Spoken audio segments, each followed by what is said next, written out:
Hey, I'm Max and welcome to the Player Base podcast. Today, I'm here with Leah. Hello. And Valeria. Hi there. Our topic is the Ubisoft conference. Today, does lightning strike twice? That is the question. If you like our content, please like and subscribe. The first game that we're going to be speaking about is Beyond Good and Evil 2. There has been a little bit of a controversy going on with the fan base art. What do you think about the crowdsourcing that they're doing?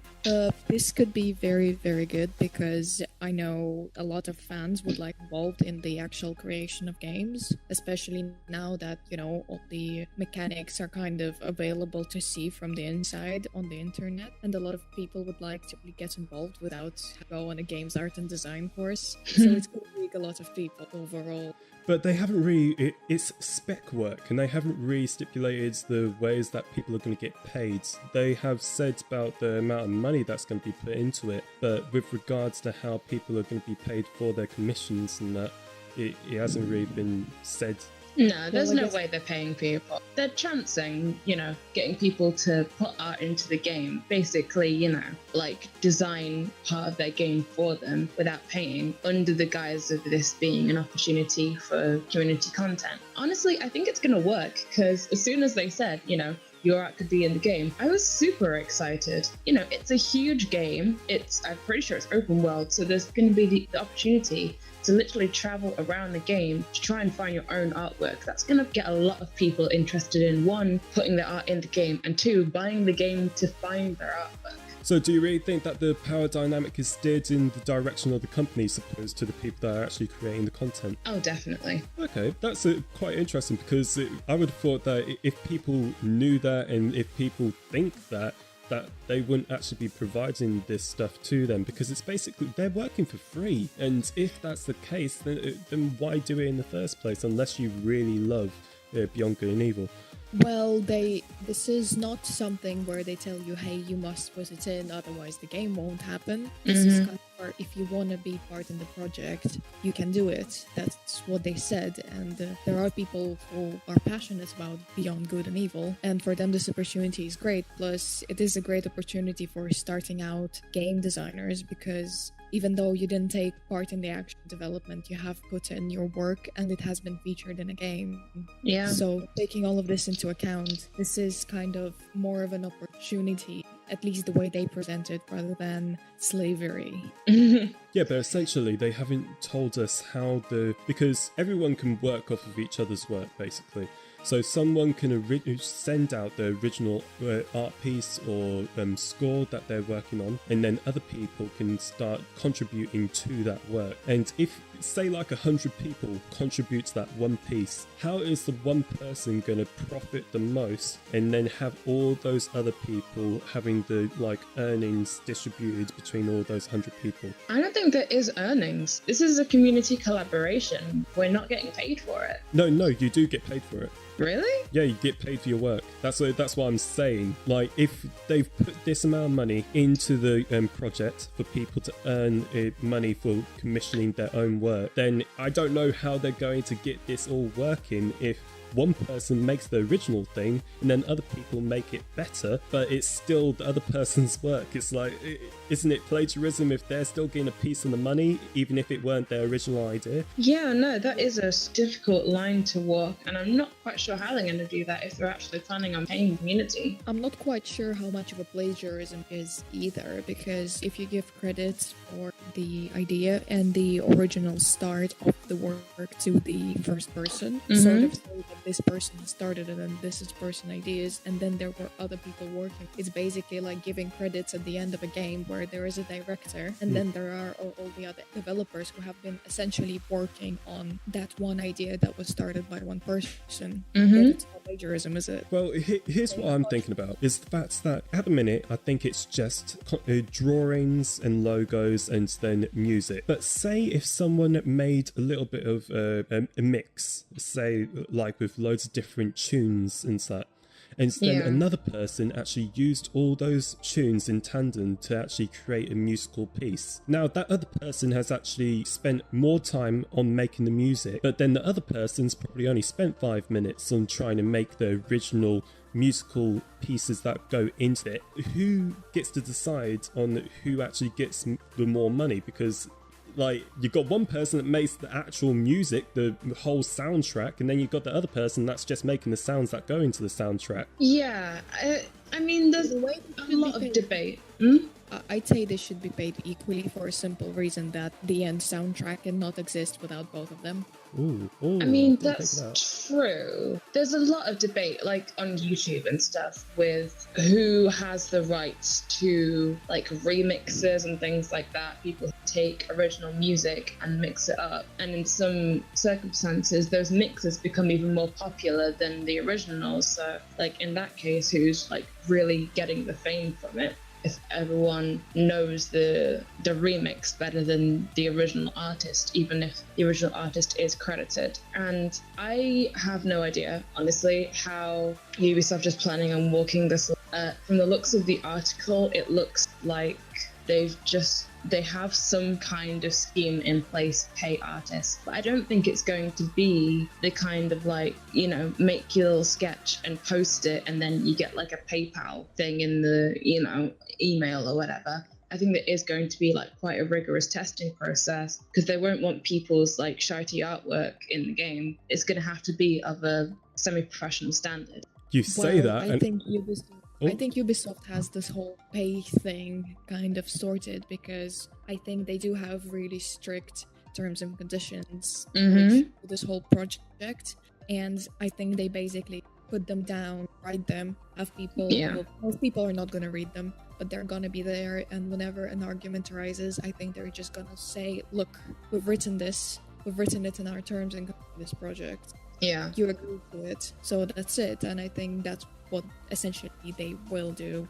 about the entire payment and who artwork belongs to and so forth. Yeah, they're gonna have to for this game to actually be like viable, for this crowdsourcing idea to be viable, because there's no way they can organize something like this and not think about, you know, plagiarism or remixes as the rights to what, because this whole thing is gonna go tits up if it happens. I've just found the actual price point that they're going to put, the amount of money that they're going to be putting into the game, into the project, which is $50,000, isn't it? Yeah, $50,000 into the. Which isn't a lot.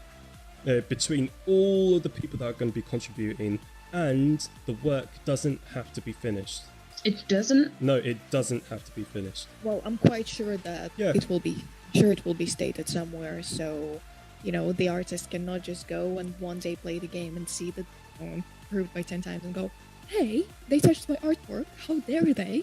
You know, they don't want arguments like that around.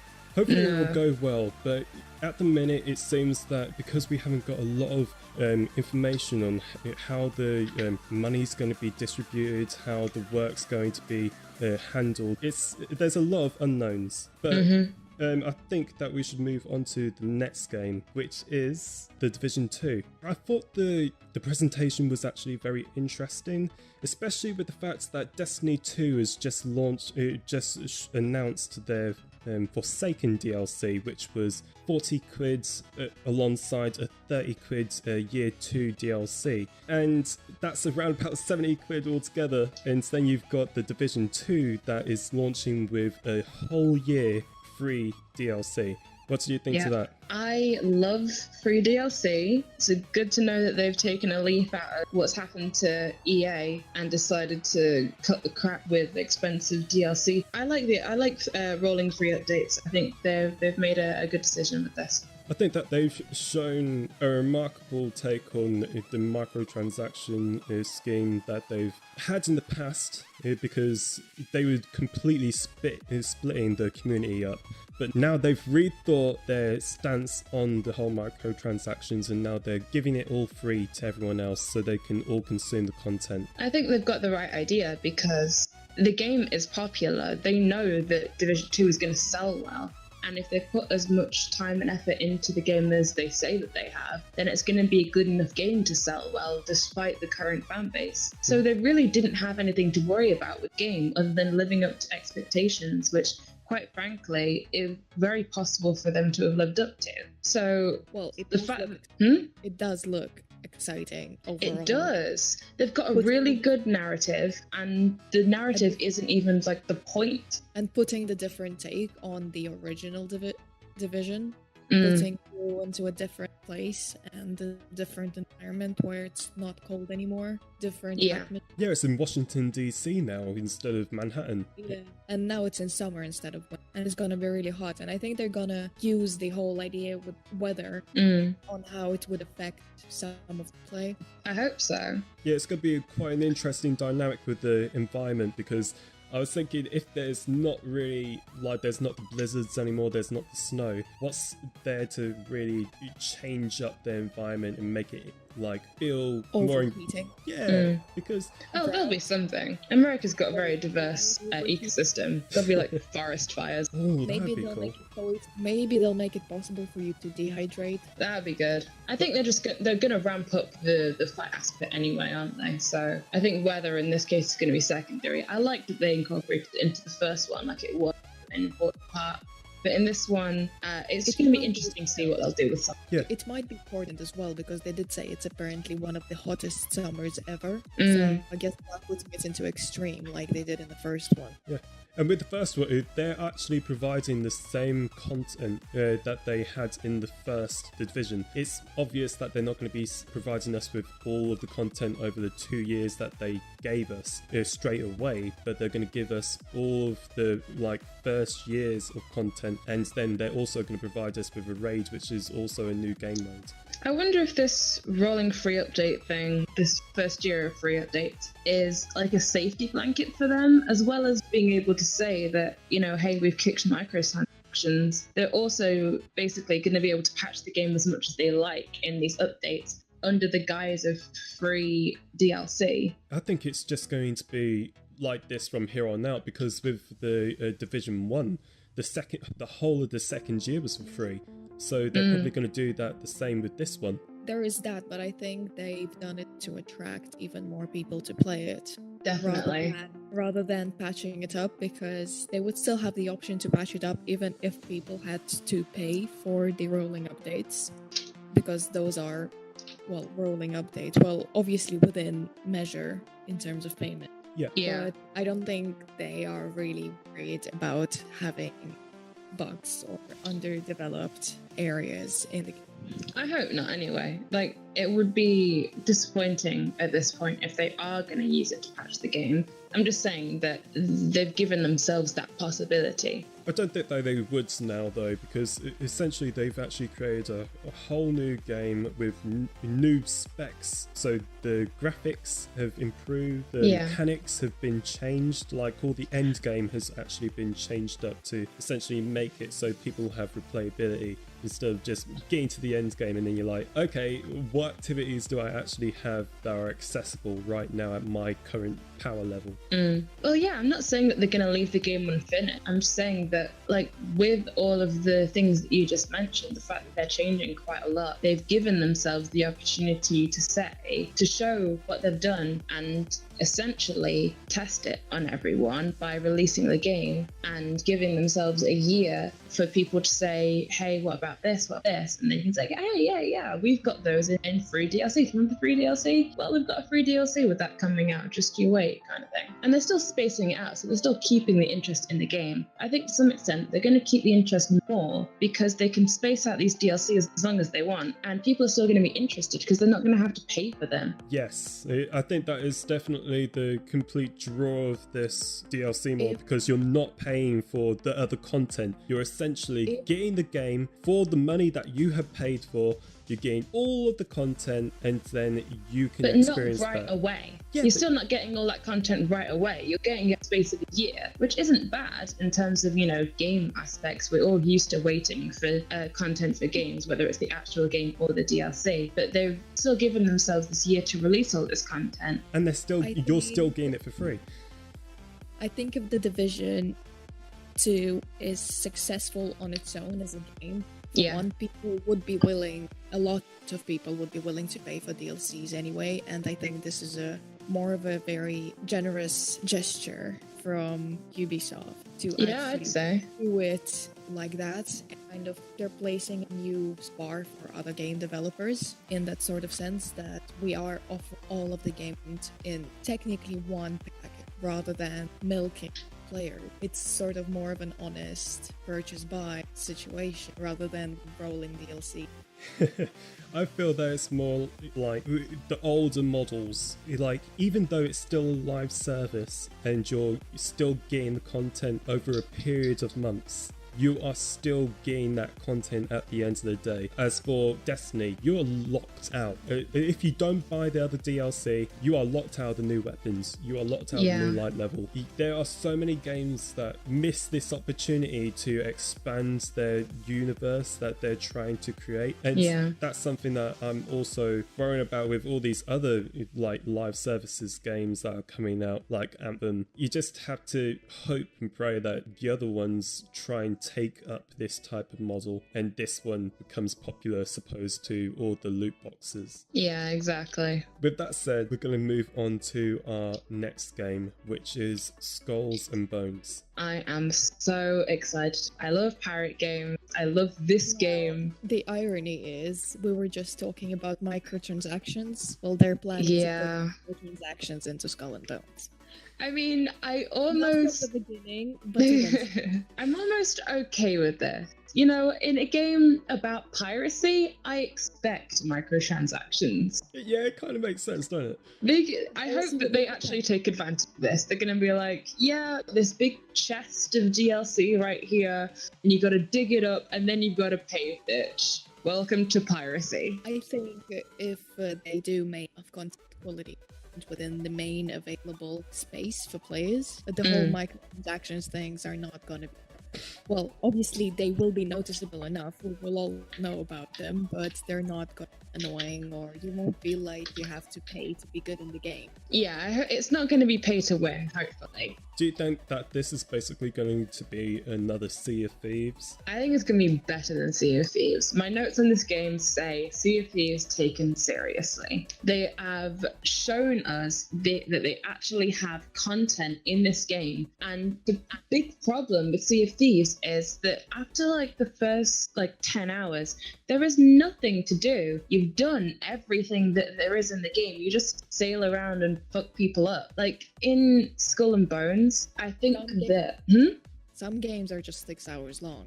Some games are, but Sea of Thieves doesn't have a narrative. It's open world it's based on the ocean. A game based on the ocean, based in a ship, kind of has to be open world. And I think that that Skull and Bones is, from the looks of the trailers, it looks like they're managing to balance the content line a lot better than Sea of Thieves is currently managing. And rolling updates is going to help with that, I'm sure, like it is with Sea of Thieves. But Skull and Bones, it's just grittier, and that helps. Yeah, well, with the whole realism and the gritty pirates theme, the way that you're able to loot merchant ships, trade, go onto the trading routes, attack other vessels. Exactly. Everything takes more effort, and that's going to engage people for longer. It's incredible being able to voyage the whole world, and it seems that player encounters are actually going to matter in this game as opposed to the other one. Yeah. Well, apparently the wind is going to affect your fight, so... Yes, it's actually going to have ship physics. That's going to be really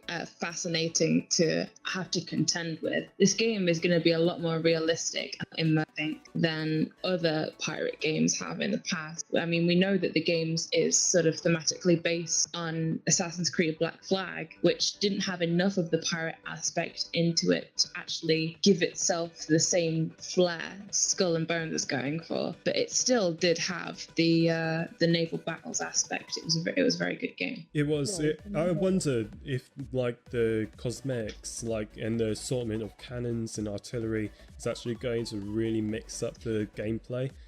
Yes, the customization aspect looked so good. I want that spiky skull wheel. But I hope that it doesn't become pay to win, because if they do implement loot boxes in that, and then the features actually do change up the stats for the ships, it's going to be, I don't know, a little bit controversial being able to get a power gain from a loot box.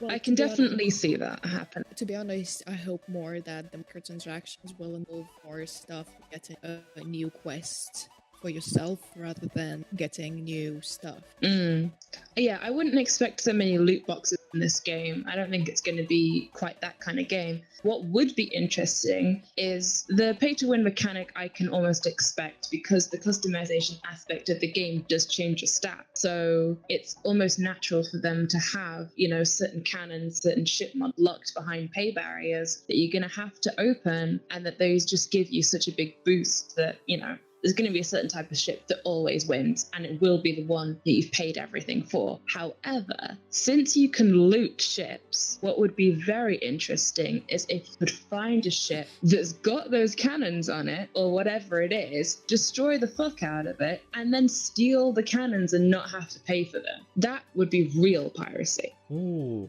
That would be pretty cool to do, because then, yeah, it is a bit unfair that the other person paid. Well, fuck you. You paid to win. You paid for those cannons. You should expect them to get fucking stolen off you. That's what piracy is, bitch. Yeah, I get what you're saying there. Because then, you know, they did pay to win. They did pay to get some. Exactly.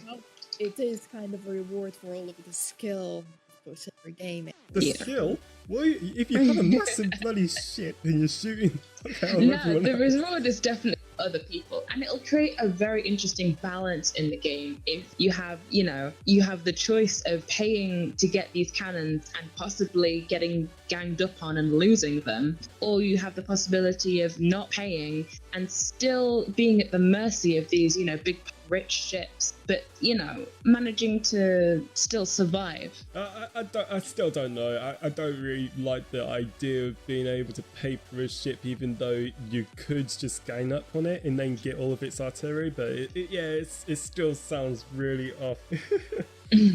I think that from the trailer, the hunting system that they've put in, from little bits that they were showing us, I don't know, I'm just extrapolating from it. I don't have any inside information on this game. Yeah. But from the bit that they sailed up to the wrecked Portuguese trading ship and nicked its sails to disguise itself, that, and the fact that they teamed up with another pirate ship to take down the live Portuguese trailer and then turned on each other, all of that is adding up to somewhere in my mind saying that we could get some way of being able to wreck a ship and nick its artillery. And if that happens, and artillery is locked behind a pay barrier, that would be the best way to circumvent a pay-to-win barrier in the community. It'd be very cool if they could actually provide us with an in-game economy where everyone actually has control of their own currency. Yes, definitely. So say a little bit like Warframe, you can actually sell items within the game and then get in-game currency for that. So there would be a thriving economy there, and then they could essentially just put digital content in where everyone can keep trading for essentially in-game money. That creates a kind of vacuum in the game. For one, it enables farming, because as soon as an in-game economy that you have to, you know, loot people or find objects to get, you know, chests, things, then you create the aspect of just farming a bunch of shit to get a bunch of in-game currency and get the best shit, and then you're basically unstoppable. Yeah, but that's replayability, isn't it? It's increasing replayability. That is, but it's limited replayability that people get the game first. Yeah, I didn't think of it that way, actually. Yeah, but I think there's going to be a constant arrival of new people. And exactly. With many online. So in theory, there will be players who will be way up further than everybody else. But then there will be also a group of players who are on this level, and there's going to be, for your level, there will be someone to check the system. You won't have to be, one level ship playing against a 91 level ship. Yeah, I seriously, and I feel like in-game currency can blend it to that somehow. Like this game, it's live updating, but it's not a solely online game. Like the Hunt Grounds seems like it's, multiplayer online, and the aspect of it is good. But the fact that you can farm not online lends itself to being able to create this power vacuum. I hope it doesn't happen. I really, really, really hope. And if it does happen, then I wouldn't be surprised if Ubisoft found a way around it. Yeah, I wouldn't want it to happen, but like as a single player. But if it was only for the online aspect, then that'd be awesome. Well, I mean, there they have done similar thing already. Ubisoft. Where you had your own online army, which you kind of assembled out of the ships that you took over in the main game. Yeah. So basically, the better ships that you took over, the better was your force in the online game. And that is in a way quite fair because... Yeah, that was fair. That's definitely fair. And I really enjoy that aspect of it. I think that encourages skill in a way that being able to farm doesn't. Like if it's, assembling your fleet of ships, becoming a commodore and then taking over the seas, that requires actual skill in game. If it's, going to the same island and grabbing the same chest that respawns every 3 days or whatever and getting a shit ton of money from it and then just buying the best shit, that's not skill. I don't think they will let that happen. Yeah, I don't think they will. Even though I hope they really don't. Even though it's an online available, that happen because at the end of the day, every player has their own account in the game. Yeah. As far as I know, there was some sort of storyline. It was not the main focus. Yeah, is it going to be an optional storyline, or is there actually going to be, a narrative running through the game? I don't know that. The only thing I realized is that the narrative isn't the most important, but it is present in a book. I wonder if there is going to be a separation single player and narrative and the hunting grounds sort of multiplayer aspect. I kind of hope they are more integrated than just, choose single player or multiplayer at the start of the game. It would be really interesting if you're trying to sort of complete a quest and you can't do it because there's so many other ships around that just keep blasting bits. It'd probably be more incorporated into the starter content, so getting you into the game, that'd be all the story stuff. And then once you get into there and you've dipped your feet into the waters, basically, then get into the multiplayer. Right, so you think it might be past like a barrier, maybe? Yeah, because they've done the same in For Honor, where you start off with the story content and then you get put into the multiplayer stuff. Yeah. Well, reach level 10 to unlock the hunting grounds. That'd be interesting. And that would stop noobs getting blown up. Yeah, that's the problem with all these live service games, though. Okay, we'll move on. We spent a lot of Skull and Bones. Alright, so moving on to our last game, which is Assassin's Creed Odyssey. I was actually very surprised and shocked that Assassin's Creed is actually coming back this year. I thought that they was going to go with the whole model of releasing it on a bi-yearly basis instead of doing it every single year. Now they're going back to the model where they're just doing it every single year, and this one looks very, very reminiscent to the previous game, which was Assassin's Creed Origins. Origins and Odyssey are definitely ringing the same bells, not helped by the fact that they sound pretty similar. But I don't know. I think they're planning to rectify something in this game that they weren't doing in Origins somehow. Assassin's Creed recently has been sort of deviating from its roots. Yeah, like as in, I get it that you want to vary the story from, Altair and stuff, but if you're calling your game as Creed, I do expect Assassin's Creed in it, the Creed in it, the assassins and all that stuff, the Templars, the whole deal. So as much as I think that Odyssey has a lot of potential because it did look great with all the weapons, I don't understand how the magic comes into Assassin's Creed. No offense. Yeah. Well, they might try something with that. It may end up being a kind of almost Easter egg that, if you play this many Assassin's Creed and you know what it's about, and then you play Odyssey because it's another Assassin's Creed title, then they're not going to leave you hanging. They may well put little Easter eggs and little bits in there that make you think, oh, that's where this came from in this game, or oh, that's what that thing was from this from the other Assassin's Creed. So you're just describing how they could play on our nostalgia there. Exactly. I still think this game is going to be really good, be very engaging, but I agree with you that Assassin's Creed has taken a different turn. I don't think they're just going to abandon the title, though. Yeah, I hope. they've actually steered it more towards being a full RPG game, because they're actually providing more player control over the story, and that's something that I thought that was a little bit shocking and a little bit weird, because if everyone's got like a different ending or a different type of view on the story that they're trying to say, isn't it going to change up the whole story for like Altair and like Desmond and all of that, because this is prior to all of that? Oh yes, suddenly, like a few thousand years before, the history has changed a little bit, so Desmond, you weren't born. Sorry. There's no way they're gonna fall victim to fucking butterfly paradox. Now you've said it all happened. Now you said it. You've just jinxed it. No way.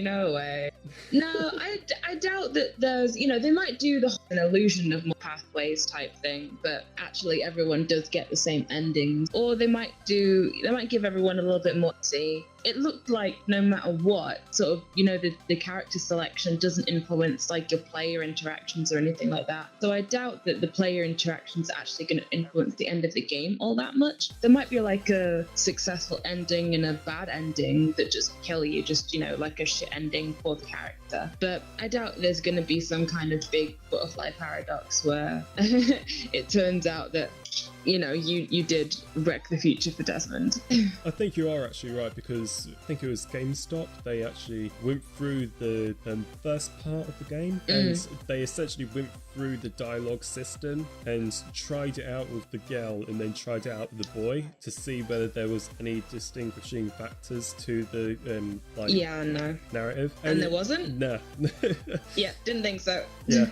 There's no way they're going to put themselves into that. Not only for the two characters, which for an entire game would be ridiculous, but also they'd get immediately accused of being sexist. Because if you've got different dialogue options for the boy and the girl, then as soon as anyone finds anything they disagree with in the boy or the girl option, they're going to say it's because they're a boy and a girl character. Nah, they're just not going to put themselves under that bus. But don't you think that it's weird that most of the relationship options within the game are going to be like bisexual?